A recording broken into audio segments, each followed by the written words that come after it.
In the beginning, we meet Adri. He is a confident and successful journalist from an entertainment magazine. He and his friends, Mark and Laura, are hanging out at a pub. Adri talks on and on about achieving your dreams as long as you believe. His friends criticize him for saying that, even though he hasn't achieved his own dreams. Yes, he's successful, but he writes meaningless and often degrading articles. Adri has the skill and means to write a genuine journalistic article, but he hasn't taken the leap. Instead, the magazine he works for replies on clickbait titles that will get millions of clicks. His friend brings up one of his articles on picking up girls. Adri tells him that it works 100% of the time. His friends don't believe, so they make a bet on whether or not he can get a girl with that line. Adri goes in with confidence, but before he could make his move, a woman bumps into him. Carla, the woman who bumped into him, hits on him. Adri admits to her that he is trying to win a bet with his friends, and Carla says that she is doing the exact same thing. She convinces him to have a drink with her, so they head to the bar. Though the bar is busy and Carla is impatient, she tells him that she'd like to go somewhere else. Adri asks why they can't stay for a while. Then Carla tells Adri her real intentions. She continues to say that getting to know someone ruins relationships. She's looking for a one-night stand. No getting to know each other, and no strings attached. Even though they're complete strangers, this entices Adri, and they ride off in her motorcycle to a hotel. Carla speeds down the street, scaring Adri a bit with her crazy and unpredictable driving.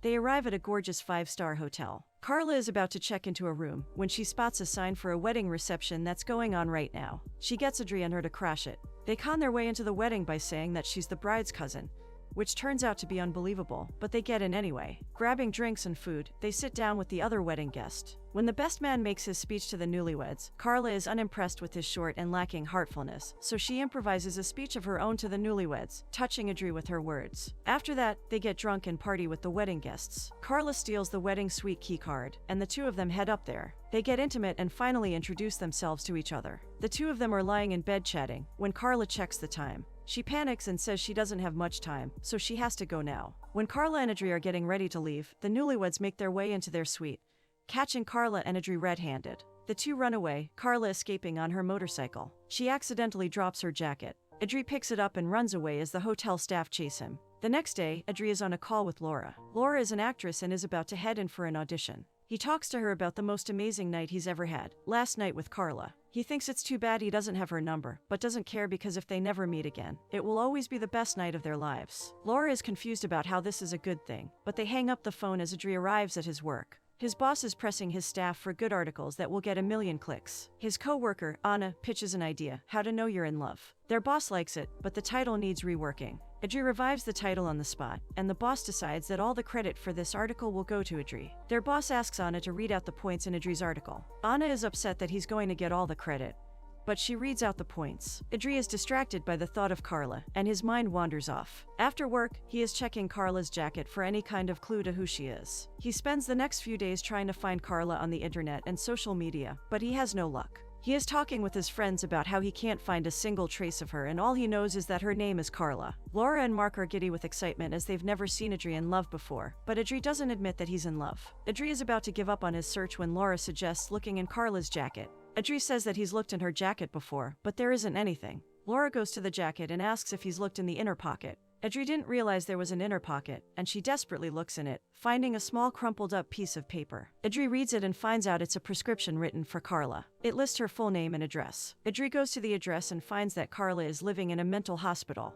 He can't visit because his name is not on the visitors list. He sees Carla through open doors but gets kicked out of the hospital before he can talk to her. Since he can't visit, then he will admit himself into the hospital to see Carla. So, he devises a scheme. Adri and Laura go to a doctor, an old friend of Laura's. He gets the doctor to sign a document that will help Adri be admitted to the mental hospital. Suddenly, Adri gets a call from his boss, wondering where Adri is. Adri tells him that he's planning to write an article on a mental hospital, and he's going to check it out right now. Laura then drives Adri to the hospital. Him and Laura are sitting in the car as Adri relays his plan. His plan is to go in, talk to Carla, get her number, and leave. Laura wishes him good luck and lets him go in. Adri is in the director's office, where she is filling out forms and determining whether or not he should be admitted to the hospital. She asks his symptoms, and he tells her that he has all of them, convincing the director to admit him immediately. She shows Adri to his room, where he meets his schizophrenic roommate, Saul. Saul shows Adri around, and Adri asks if he knows Carla. Saul tells him that she's usually in the painting room, and Adri heads there to meet her. Carla doesn't seem happy to see him. She tells him that the girl he fell for is not her, that after one night, he couldn't possibly know who she is. She asks him to leave. Adri storms off, upset that Carla wouldn't even give him a chance. As he tries to leave, the staff stop him. He tries to leave out the window, but all of the windows are locked. The staff explain to him that they can't allow him to leave until he's properly released from the hospital. Idri goes to talk to the director, and she explains to him that he's signed off his guardianship to them, so the hospital is the only one that can release him.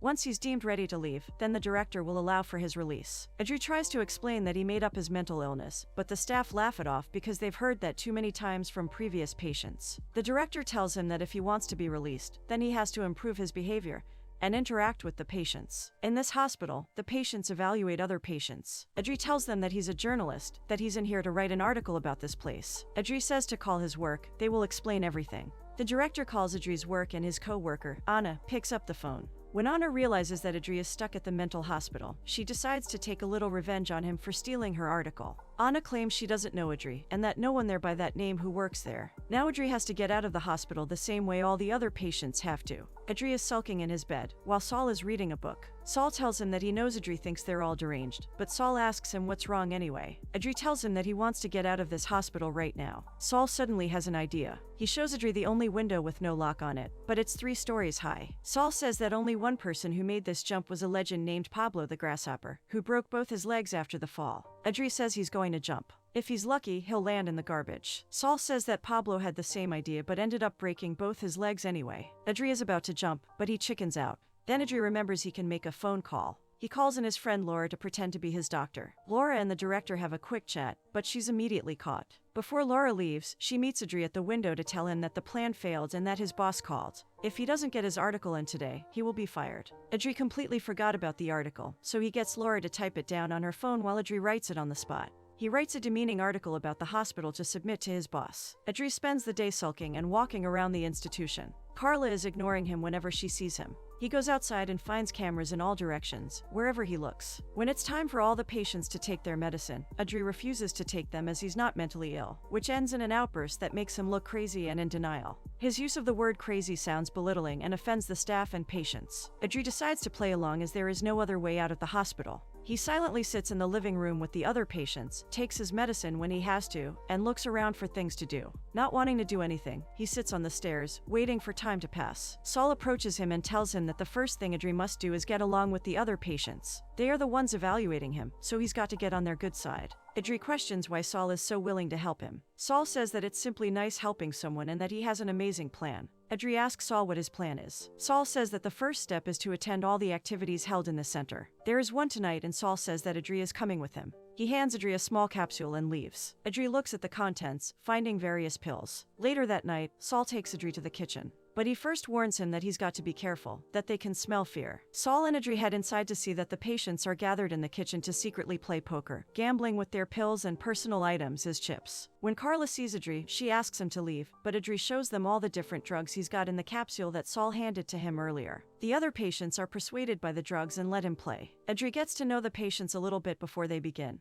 Victor, who has OCD, Tina, who's delusional and thinks she's a princess, and Marta, who has Tourette's. While Victor goes to the bathroom, the patients chat and Idri learns that Marta has a crush on Victor, but it's hard for her to speak to him with her tics. Whenever she tries to talk to Victor, she only spews out embarrassing things. Idri says that if she likes him, then she should simply tell him. The patients go quiet as it's not as easy as it seems. Idri says he's going to help Marta get Victor. The next morning, Idri is in the cafeteria having breakfast. Saul sits down with Idri and tells him he thinks helping Marta is impossible. Idri says that Saul would do the same for him, but Saul says that he is only helping Idri so he can do something for him in return. Saul hands Idri a doctor's coat under the table, and they hurry off into the hallway to put the coats on. When the front doors open, we see Saul's young daughter and his ex-wife coming to visit. Saul pretends to be a doctor at this hospital when his daughter comes to visit. He is pretending to be a doctor that diagnoses and cures influenza rather than mental illness. His ex's new partner says that they're only staying for 10 minutes and heads outside to wait for them. He seems uninterested in letting his stepdaughter see her sick father. Idri watches as Saul happily takes his daughter outside to play a short game of tag.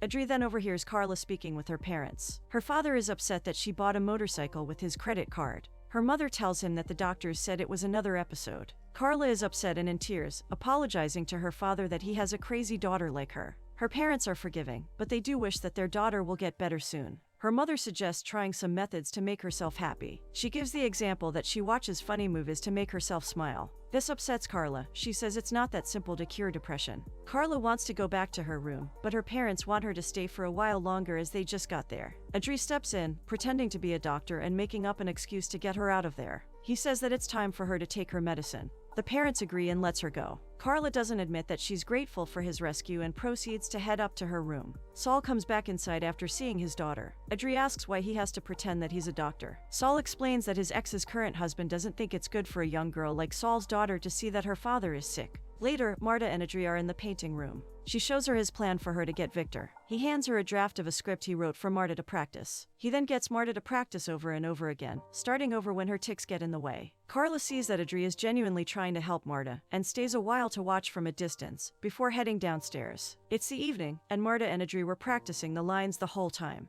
When they take a short break, Adri asks why she's admitted to the hospital. He saw an article that people with Tourette's can live normal lives. Marta explains that her tics has made it hard for her socially. She spent 3 months in bed and found that she was suddenly afraid to go outside, so she was diagnosed with depression and came to this hospital. The next day, it's raining and mostly everyone is staying inside. Today's the day that Marta is supposed to confess to Victor, but she wants to chicken out. Adri convinces Marta to go outside to see Victor. Marta goes out to the gazebo where Victor and some other patients are hanging out and asks them all to leave, except for Victor. Marta then tries to say the pickup line that Adri taught her, but fails to do it without her tics getting in the way. She becomes embarrassed and leaves Victor, who wants to hear her out. Marta goes inside, and Adri tries to get her to go back out there. Carla steps in and gives her a pep talk. Marta is encouraged by Carla's pep talk and heads back out to see Victor again. She confesses to him, and Victor returns her feelings. They share a kiss while Adri and the other patients watch excitedly. Carla is impressed with the results and asks Adri out tonight. Adri heads back up to his room to see Saul crying.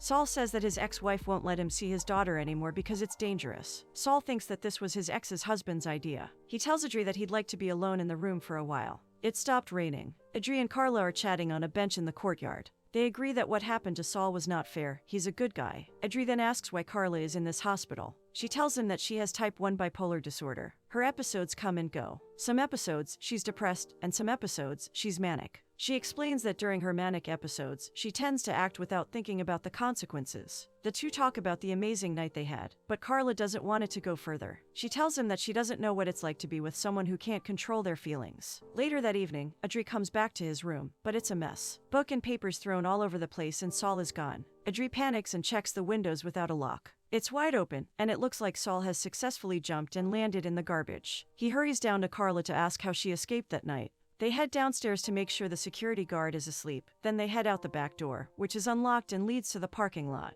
She uses a key that she stole from a security guard to borrow a car and make their great escape. Carla speeds down the road, looking for Saul. They find him on the street, limping and covered in cuts and scrapes. Adri tries to talk to him, but all Saul can think about is going to see his daughter. Carla manages to calm him down and persuade him to not do anything that would land him in prison. Adri has an idea. They take Saul to his ex's house. Adri leaves Saul's daughter's drawing at the front door. Then Adri, Carla, and Saul wreck the ex's husband's car, though after wrecking the car, they aren't entirely sure that it was his car. The car alarm goes off and the neighborhood's lights turn on, so they run away. Saul's ex steps outside to see what's happening and finds her daughter's drawing on the ground. She heads back inside with a smile on her face. They drive back to the hospital and Saul is asleep in the back seat. Carla tells Adri that she's glad he snuck into the hospital. Adri gets the front gate open and Carla drives in. Adri takes a moment to realize that he's out on the street. This could be his time to escape. But he decides to head back inside to be with Carla. Carla takes Adri to the roof. It's a place she likes to go when she wants to be alone. The two bond over a conversation. Carla asks if Adri really meant it, when he said that she'll get better, and Adri says that she will. Carla blames him for showing her a love that she can't have, but Adri argues that she can have it, she's just scared.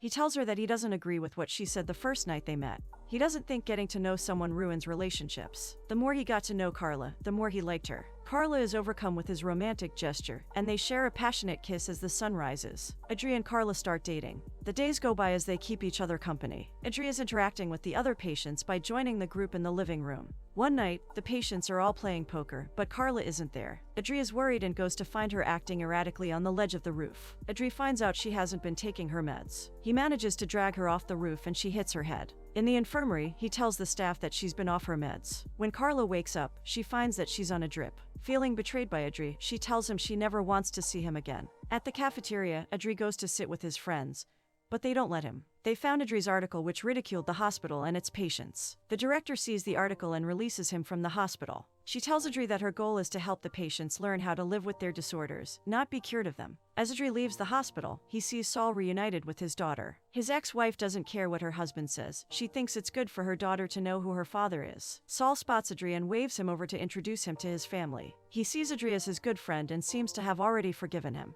Adri goes back to work and writes an article on his experience, telling the truth about why he admitted himself in the mental hospital, and he declares his love for Carla. Adri's friends at the hospital read the article and are all impressed with his guts, except for Carla. She's still upset with him and decides to tell him off, convincing all her friends to come with her. They all sneak out of the hospital and escape in a van, almost getting caught. The director and staff get in a car to chase after them. Adri is at work and his boss praises him for his most successful article yet. Meanwhile, the hospital staff chase after the van of patients. Saul throws items out the back of the van at the hospital staff's car, obstructing their view, but the chase continues. Eventually, Saul throws a sheet over the car window, stopping the staff from pursuing them further. The patients storm into Adri's workplace and Adri is surprised to see them. Carla confronts him. She criticizes him for writing in his article that they cannot be together. Adri explains it's because she told him she never wanted to see him again. She argues that she has bipolar and changes her mind uncontrollably, but it doesn't give him an excuse to stop trying. Adri tells her that he wants to be with her and that he loves her. He doesn't care if it won't be easy. There is nothing he'd change about her. They share a kiss, and everyone in the room cheers. Adri and Carla share another wild night together before Adri takes her back to the hospital. Carla finally gives him her number, the one thing that he admitted himself into the mental hospital for. Carla returns to the hospital with tears in her eyes.